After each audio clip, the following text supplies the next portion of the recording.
भी नहीं है। तो बात कर लेते हैं पोस्ट मेंबर की। सुलेखा हैड बीन कॉल्ड भोली, और यहाँ पे क्या लिखा गया है, Bholi is a young girl named Sulekha. Sulekha ही भोली का वास्तविक नाम है। और साथ ही साथ the simpleton since her childhood, और अपने बचपन से वो क्या है, बहुत ही सीधी सादी थी। Bholi was the fourth daughter of Numberdar Ramlal, और रामलाल की ये फोर्थ नंबर की ये बच्ची थी, और जिसका नाम सुलेखा, और घर में जिसको भोली कहा जाता था। और Bholi's brain had been damage at the age of 10 months. जब ये 10 मंथ्स की थी तो चारपाई से नीचे गिर गए, जिसकी वजह से इसका जो ब्रेन है उसमें चोट आई, और उसकी वजह से इसकी जो ग्रोथ है नॉर्मल बच्चों की तरह वो नहीं हो पाई, और ये इस वजह से नेग्लेक्ट बन गई अपनी फैमिली में। फैमिली के द्वारा, फैमिली मेंबर्स के द्वारा इस बच्चे को नेग्लेक्ट किया गया। और the pretty girl had attack of small pox when left pock marks all over body. और जैसे कि हम बात कर रहे हैं, सी साई एंड स्टैमर्स व्हाइल स्पीकिंग। जब वो बोलती थी तो हकला के बोलती थी, तोतला के बोलती थी, तो इस वजह से लोग उसका मजाक करते थे, तो वो ज्यादा बातचीत नहीं करते थे। साथ ही साथ 2 साल की एज में ही उस पर स्मॉल पॉक्स का अटैक हो गया, और उसके फेस पर पॉक मार्क्स आ गए स्मॉल पॉक्स की वजह से। भोली वाज दस the youngest and weakest child of Ramlal, और रामलाल के फैमिली में भोली सबसे कमजोर बच्ची थी। All other sibling were healthy strong and दस हैप्पीली मैरिड, जबकि उसके भाई और बहनों की बहुत अच्छी तरीके से शादी की गई। और भोलीज अगले looks and absence of brain made Ramlal send भोली टू स्कूल दो हिज वाइफ रेसिस्टेड इनिशियली। क्योंकि भोली के गांव में एक स्कूल खुला, और तहसीलदार ने रामलाल से कहा कि you are person of the government authority, तो यू शुड एक तुम्हें यहाँ पे एक रिजल्ट बताना है, वो बताना है कि कैसे एक लोगों के सामने एक मिसाल पेश करो, इसलिए तुम्हें क्या करना है, अपने बच्चे को यहाँ पे एडमिट करना है।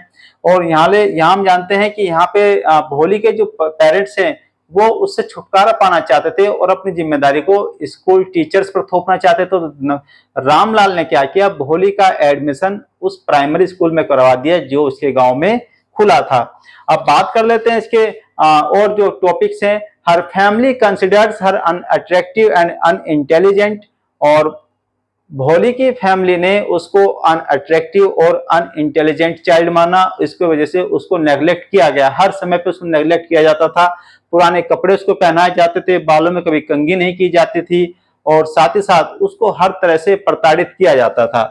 Bholi is neglected and treat poorly at home, और she is sent to school by her parents to avoid responsibility. और उसके पेरेंट्स ने क्या किया, अपनी रेस्पॉन्सिबिलिटी को अवॉइड करने के लिए भोली को गांव के स्कूल में एडमिट करा दिया गया, जिसमें रामलाल की जो है रेस्पॉन्सिबिलिटी थी, क्योंकि वो एक गवर्नमेंट पर्सन था, गवर्नमेंट एम्प्लॉय था। तो तहसीलदार ने उसको कहा कि आपको एक मिसाल पेश करनी है, तो रामलाल ने भोली का एडमिशन उस गांव के स्कूल में करा दिया।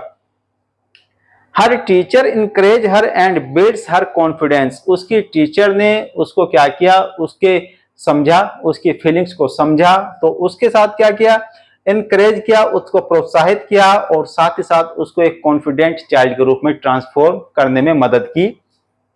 भोली learns to read write and speak clearly at school, और जब भोली स्कूल जाना शुरू कर दिया भोली ने, तो उसने क्या किया, साफ साफ लिखना, साफ साफ बोलना और पढ़ना सीख लिया, और वो भी कहां पर, स्कूल में। लेकिन जब घर पे आती थी भोली कभी किसी से बात नहीं करती थी। उसका जो बिहेव था स्कूल में जाने से पहले जो था, वो स्कूल में ट्रांसफॉर्म के बाद भी सेम ऐसा ही था। Her parents arrange her marriage to an older greedy man. उसके पेरेंट्स ने एक बूढ़े व्यक्ति के साथ, जिसका नाम बिशंबर था, बिशंबर के साथ उसकी मैरिज को फिक्स कर दिया, जो कि एक लालची आदमी था। भोली रिफ्यूज द मैरिज, और भोली को जब पता लगा कि बिशंबर नाथ उसके पेरेंट्स से, मतलब रामलाल से दहेज की डिमांड कर रहा है, क्योंकि जब माला डालने की शुरुआत हुई कि फेरों के समय लड़की और लड़के एक दूसरे गले में माला डालेंगे, तो जैसे ही भोली का थोड़ा सा जो घूंघट था वो थोड़ा पीछे सरक गया, तो रामलाल को उसके चेहरे पे स्मॉल पॉक्स के जो साइन थे वो दिखाई दिए। तो उसने क्या किया, शादी करने से मना कर दिया। उसने डिमांड रखी, क्या तुम मुझे आप इतने पैसे दो, otherwise I will not marry with Bholi, कि मैं भोली से शादी नहीं करूंगा। Bholi refuse the marriage showing courage and self respect. तो भोली ने यहाँ क्या किया, भोली ने यहाँ पे साहस दिखाया, आत्मसम्मान के लिए उसने क्या किया, दिसंबर नाथ के साथ शादी करने से मना कर दिया। She decided to stay with her parents and support them, और उसने शादी में इनकार करने के बाद यह डिसीजन लिया कि मैं अपने पेरेंट्स के साथ रहूंगी और स्कूल में रह के यहीं अपने जो गांव के बच्चे हैं उनको पढ़ाऊंगी और उनके भविष्य को बनाऊंगी। और भोली grows into A confident and independent person, और इस प्रकार से क्या किया, भोली एक कॉन्फिडेंट और इंडिपेंडेंट पर्सन के रूप में बन के सामने आई। और इस ट्रांसफॉर्मेशन के लिए उसके टीचर्स की जितने भी सराहना की जाए वो कम है। और सीबीएसई इस चैप्टर से हर बार क्वेश्चन पूछता है, इस बार भी अलग अलग तरीके से सेट 211, सेट 222 और सेट 213 में अलग अलग प्रकार से क्वेश्चन को पूछा है। तो प्यारे बच्चों, इसके जो पॉइंट्स टू रिमेंबर है इनको याद कर लेना, और निश्चित रूप से आपको हर चैप्टर की समरी याद करनी है ताकि आप अच्छे मार्क्स प्राप्त कर सको। वीडियो जी पसंद आए तो लाइक कीजिए, शेयर कीजिए, और साथ ही साथ फेसबुक पे फॉलो कीजिए सुनील कुमार, इंस्टा पे फॉलो कीजिए सुनील कुमार 3046, और साथ ही साथ यूट्यूब पे चैनल को सब्सक्राइब करें।